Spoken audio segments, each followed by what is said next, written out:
ଯେମିତି ଏଠି ଏଇ ଟାଇପ୍ର ସ୍କ୍ରିନ୍ ଦେଖେଇବ ମାନେ ଏଇ ଯେଉଁ ସ୍କ୍ରିନ୍ ଦେଖିବ ମାନେ ତାପରେ ତୁମେ ରୋଲ୍ ନମ୍ବର ଏଣ୍ଟର କରି ଆରମ୍ଭ କରିବ। ଯେମିତି ଫାଇଣ୍ଡ ରେଜଲ୍ଟ ଉପରେ କ୍ଲିକ୍ କରିବ ତୁମକୁ ରେଜଲ୍ଟ ଦେଖେଇବ ଏଠି। ପିଲାମାନେ ଅଫିସିଆଲ ନୋଟିଫିକେସନ୍ ଅନୁସାରେ 9 ତାରିଖ ବାହାରିବାର ରେଜଲ୍ଟ ପ୍ରପୋଜାଲ୍ ଥିଲା, ବଟ୍ ଗତକାଲି ବାହାରି ପାରିଲା ନାହିଁ। ଆଜି 10 ତାରିଖ, ତେଣୁ ଆଜି ମଧ୍ୟ ବାହାରିବାର ଚାନ୍ସେସ୍ ଅଛି। ଏପର୍ଯ୍ୟନ୍ତ ରେଜଲ୍ଟ ପବ୍ଲିଶ ହେଇନାହିଁ, କି ନାହିଁ ରେଜଲ୍ଟ ନଟ୍ ଏଟ୍ ପବ୍ଲିଶଡ, ତାମାନେ ଆସି ନାହିଁ। ଯେତେବେଳେ ରେଜଲ୍ଟ ପବ୍ଲିଶ ହେଇଯିବ ତୁମକୁ କେଉଁ ଟାଇପ୍ର ସ୍କ୍ରିନ୍ ଦେଖେଇବ ନା ଏଇ ଟାଇପ୍ର ସ୍କ୍ରିନ୍ ଦେଖେଇବ। ଦ୍ୟାଟ୍ ଇଜ୍ ରେଜଲ୍ଟ ପବ୍ଲିଶ ହେଲେ ଦେଖେଇବ ରେଜଲ୍ଟ OAVT 2026 ରେଜଲ୍ଟ ପବ୍ଲିଶଡ। এই ଯେଉଁ ୱେବସାଇଟ୍ଟା ଅଛି ଏଇ ୱେବସାଇଟ୍ଟାକୁ ଭିଜିଟ୍ କରିବେ। କେଉଁ ୱେବସାଇଟ୍? result.oaventrance.com। କେତେ ୱେବସାଇଟ୍ ଅଛି, ଏଇଠୁ ଭିଜିଟ୍ କଲେ ଆରାମସେ ଦେଖିପାରିବେ। ଠିକ୍ ଅଛି। ଯଦି ରେଜଲ୍ଟ ପବ୍ଲିଶ ହେଇଥିବ ତୁମକୁ ଏଇ ଟାଇପ୍ର ସ୍କ୍ରିନ୍ ଆସିବ, ନୋଟିସ୍ କର, ହେଲା କି ନାହିଁ। ଯେମିତି ଏଠି ଏଇ ଟାଇପ୍ର ସ୍କ୍ରିନ୍ ଦେଖେଇବ ମାନେ ଏଇ ଯେଉଁ ସ୍କ୍ରିନ୍ ଦେଖିବ ମାନେ ତାପରେ ତୁମେ ରୋଲ୍ ନମ୍ବର ଏଣ୍ଟର କରି ଆରମ୍ଭ କରିବ। ଯେମିତି ଫାଇଣ୍ଡ ରେଜଲ୍ଟ ଉପରେ କ୍ଲିକ୍ କରିବ ତୁମକୁ ରେଜଲ୍ଟ ଦେଖେଇବ ଏଠି। ଏଇଟା ହେଉଛି ଗତ ବର୍ଷର ଲିଙ୍କଟା ଆକ୍ଚୁଆଲି। ଠିକ୍ ଅଛି। ଯେତେବେଳେ ଏଇ ବର୍ଷର ଲିଙ୍କ ଏଠି ପଳେଇ ଆସିବ, ଏଇ ଟାଇପ୍ର ଲିଙ୍କଟା ଆସିବ, ସେତେବେଳେ ଏଇ ବର୍ଷର ରେଜଲ୍ଟ ତୁମେ ଦେଖିପାରିବ। ଠିକ୍ ଅଛି। କିଛି ବ୍ୟସ୍ତ ହେବାର ନାହିଁ। ମୁଁ କ'ଣ କହୁଛି, ରେଜଲ୍ଟ ଏଇ ବର୍ଷର ଏଯାଏଁ ବାହାରିନି। ଓକେ, ଏଇ ଟାଇପ୍ର ସ୍କ୍ରିନ୍ ଆସିବ ତ ରୋଲ୍ ନମ୍ବର ଏଣ୍ଟର କରି ଦେଖିବାର ଅଛି। ଓକେ, result.oaventrance.com ହେଉଛି ୱେବସାଇଟ୍। ଯଦି ରେଜଲ୍ଟ ପବ୍ଲିଶ ନ ହେଇଥିବ ତାହେଲେ କେଉଁ ଟାଇପ୍ର ଲିଙ୍କ ଆସିବ? ଦ୍ୟାଟ୍ ଇଜ୍ ଏଇ ଟାଇପ୍ର ଲିଙ୍କ ଆସିବ, ହେଲା। ରେଜଲ୍ଟ ଯେଉଁ ଗ୍ରେ କଲର୍ ଲେଖାଟା ଆସିବ, ଗ୍ରେ କଲର୍ ଲେଖାଟା କେମିତି ଆସିବ? ଦ୍ୟାଟ୍ ଇଜ୍ ଏଇ ଟାଇପ୍ର ଲେଖାଟା ଆସିବ, ଏଇ ଟାଇପ୍ର।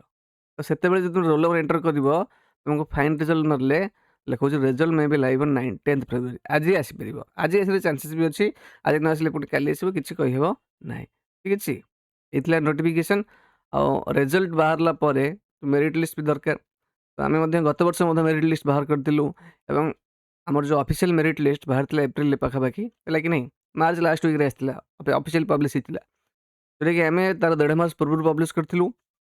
ଏବଂ ତୁମେ କେମିତି ସେ ଏଇ ବର୍ଷର ମଧ୍ୟ ଯଦି ପସିବିଲିଟି ହୁଏ, ସମ୍ଭାବନା ହୁଏ, ଏଇ ବର୍ଷର ମେରିଟ୍ ଲିଷ୍ଟ ବାହାରିବ 1.5 ମାସ ପୂର୍ବରୁ, ତ ତୁମର ସିଲେକ୍ସନ୍ ହେଇଛି କି ନାହିଁ ତୁମେ ଆରାମସେ ଜାଣିପାରିବ। ଗତ ବର୍ଷ ମଧ୍ୟ ଯାହା ବି ଆମେ ପବ୍ଲିଶ କରିଥିଲୁ ସେଇଟା ମଧ୍ୟ 90% ଆକୁରେସି ଥିଲା, 99%। ଖାଲି ଯେଉଁ କିଛି କଟିଥିଲେ ସେମାନେ ତୁମର MPML କୋଟା ଯେଉଁ କଟିଥିଲେ, ବୁଝିଲେ କି ନାହିଁ। ମୁଁ ତା'ର ଗୋଟେ ଭିଡ଼ିଓ ଆଡ଼୍ କରିଦେବି, କେମିତି ଦେଖିବ ତୁମେ, ହେଲା କି ନାହିଁ।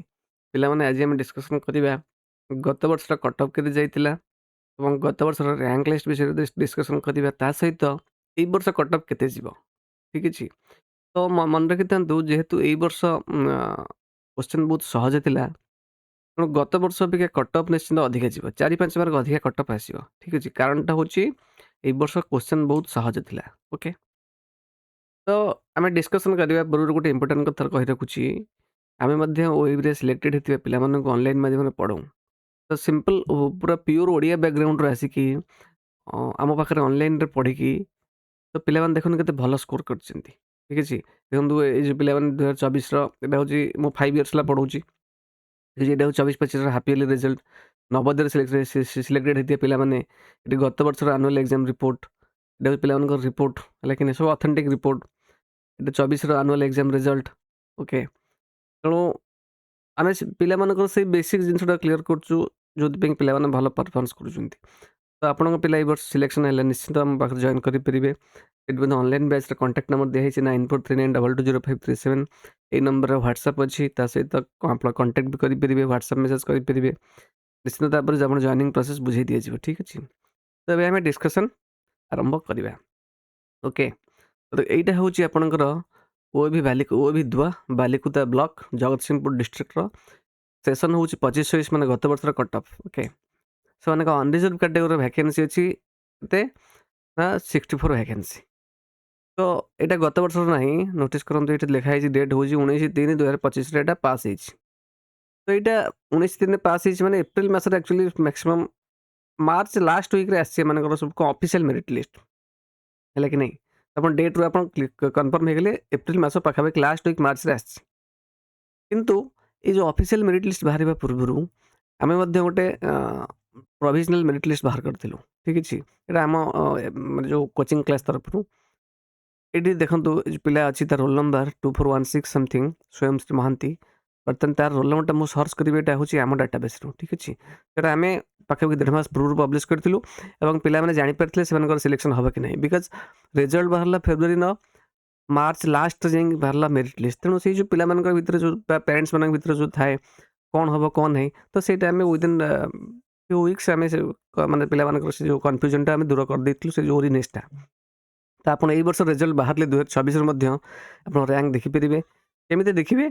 ସେଇଟା ଆପଣଙ୍କୁ ଏ ଯେଉଁ ଲେଫ୍ଟ ସାଇଡ଼୍ରେ ଗୋଟେ ଭିଡ଼ିଓ ପ୍ଲେ ହେଉଥିବ, ସେଥିରେ ଆପଣ ଦେଖିପାରିବେ। ଠିକ୍ ଅଛି, ଏଇ ପ୍ରୋସେସ୍ରେ ବର୍ତ୍ତମାନ ଦେଖନ୍ତୁ, ଏଇଟା ମୁଁ ସର୍ଚ୍ଚ କଲି। ଓକେ, ସର୍ଚ୍ଚ କଲି,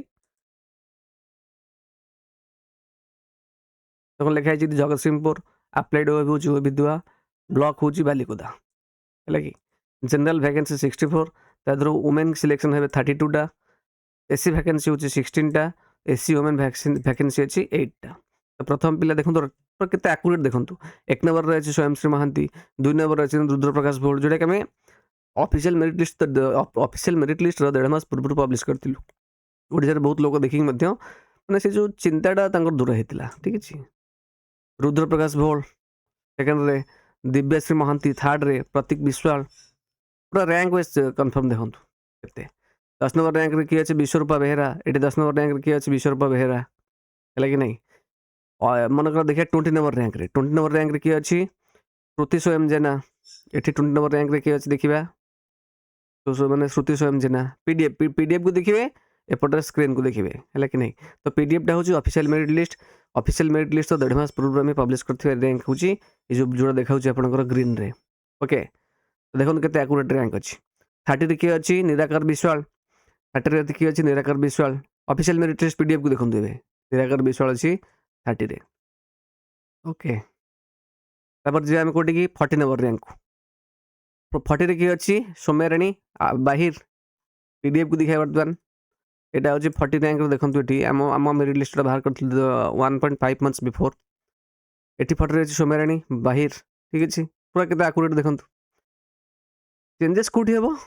ଚେଞ୍ଜେସଟା ହେଉଛି କାହା ପାଇଁ ନା, ଆପଣମାନେ ଜାଣିଥିବେ ଯେଉଁମାନଙ୍କର ଆମର ସିଲେକ୍ସନ୍ ଯେଉଁ ହେଉଛନ୍ତି ଗଭର୍ଣ୍ଣମେଣ୍ଟ ଏମ୍ପି ଏମ୍ଏଲ୍ଏ କୋଟା, ଏଇ ଯେଉଁ 10ଟା, ଏଠି ସେ 10ଟା ପିଲା ଏଣ୍ଟ୍ରି ହେଇଛନ୍ତି। ଆମର ମଧ୍ୟ 64 ର୍ୟାଙ୍କ ଯାଏଁ ସିଲେକ୍ସନ୍ ହେଇଥିଲା, ଗ୍ରିନ୍ ମାନେ ସିଲେକ୍ଟେଡ୍। ବଟ୍ ସେ ଯେଉଁ 10ଟା ପିଲା ଏଣ୍ଟ୍ରି ହେଲେ, ତ ସେଇଠୁ 10ଟା ପିଲା ତଳ ଆଡ଼ୁ କଟିଗଲେ। 64ରୁ କଟିଗଲେ କେତେ ଯାଏଁ? Up to 54। 54ରେ ଅଫିସିଆଲ୍ ମେରିଟ୍ ଲିଷ୍ଟରେ ସିଲେକ୍ସନ୍ ହେଇଛି ଐଶ୍ୱର୍ଯ୍ୟା ମହାନ୍ତି। ଦେଖିବା 54ରେ ଆମ ର୍ୟାଙ୍କରେ ଅଛି କି ନାହିଁ ସିଏ। 54ରେ ସିଲେକ୍ସନ୍ ହେଇଛି କି ଐଶ୍ୱର୍ଯ୍ୟା ମହାନ୍ତି, ବୁଝିଲେ କି ନାହିଁ।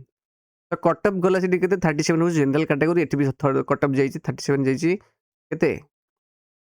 ଆପଣଙ୍କର ଅଫିସିଆଲ୍ ମେରିଟ୍ ଲିଷ୍ଟ ମଧ୍ୟ 37 ଯାଇଛି। ତ ଏଇଠୁ କେତେ ଅନୁମାନ କରନ୍ତୁ, ଆମେ ଯେଉଁ 1.5 ମାସ ପୂର୍ବରୁ ପବ୍ଲିଶ କରିଥିଲୁ କେତେ ଆକୁରେଟ୍ ଥିଲା।